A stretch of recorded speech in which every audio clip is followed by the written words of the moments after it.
Don't forget to check out and grab your copy of our 2 newly released books, Football, A Love Story, and What Did Football Teach Me? These books feature over 100 stories from current and former coaches, players, executives, and entertainers from across the football landscape, describing what got them involved in the game, what they love about it, and what life lessons the game taught them. You can find your copy or order your copy from our website at footballgameplan.com/books.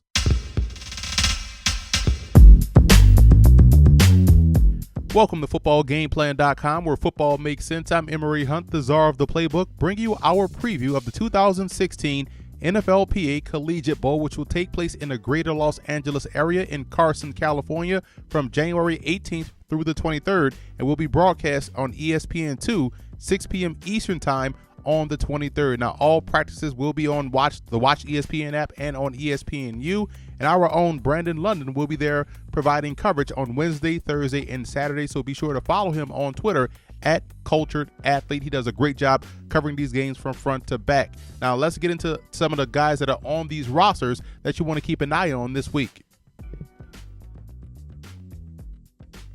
We didn't get a chance to see Trayvon Boykin play in the Alamo Bowl because of suspension, but we do get a chance to see him here in the NFLPA Collegiate Bowl. It'll be just another opportunity to show scouts that he is, in fact, a quarterback that just so happens to be athletic. Now, Boykin got significantly better each and every season at TCU, and this will be a great opportunity to showcase that in front of scouts.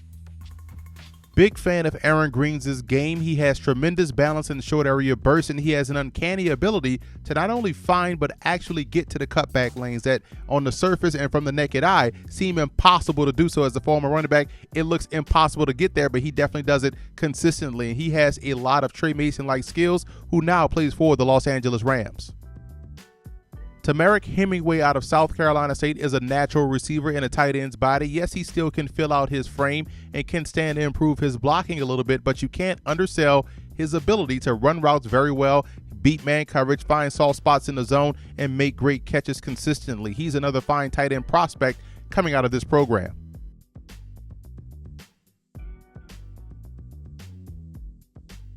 I got the chance to see Sean Price live this year versus Maryland, and I think what you'll see is that he'll become a much better pro than a collegian. He's a smooth athlete that can function well as a flex guy or an H-back at the next level, and Price is able to routinely beat backers. I think he's also excellent after the catch.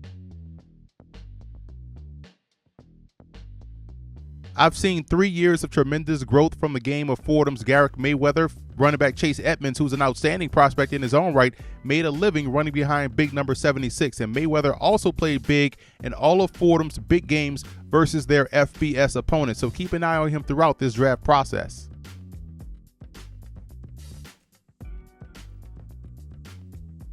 Greg Millhouse out of Campbell at 6'2", 295, played multiple spots on the interior for the Camels, and I think he's scheme diverse and could perfectly fit as a 1-tech or a 5-tech at the next level. I think he would excel in that capacity. He's a tremendous pro prospect.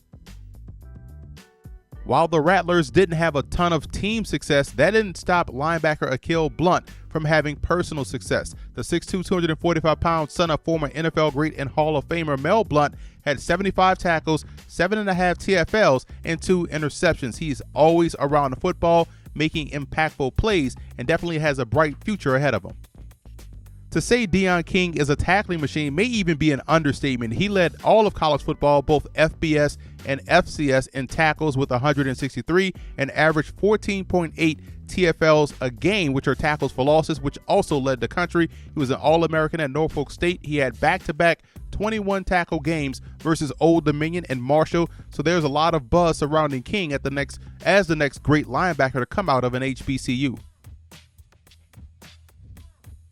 I really like Winston Rose out of New Mexico State, and they've quietly brought in some good talent out there in Las Cruces recently. I think next year you'll see the Aggies in a bowl game, but Rose is a good matchup corner with ball skills. He always faced the opponent's #1 option and excelled. He has good man or zone skills. I would expect to hear a lot of him this week.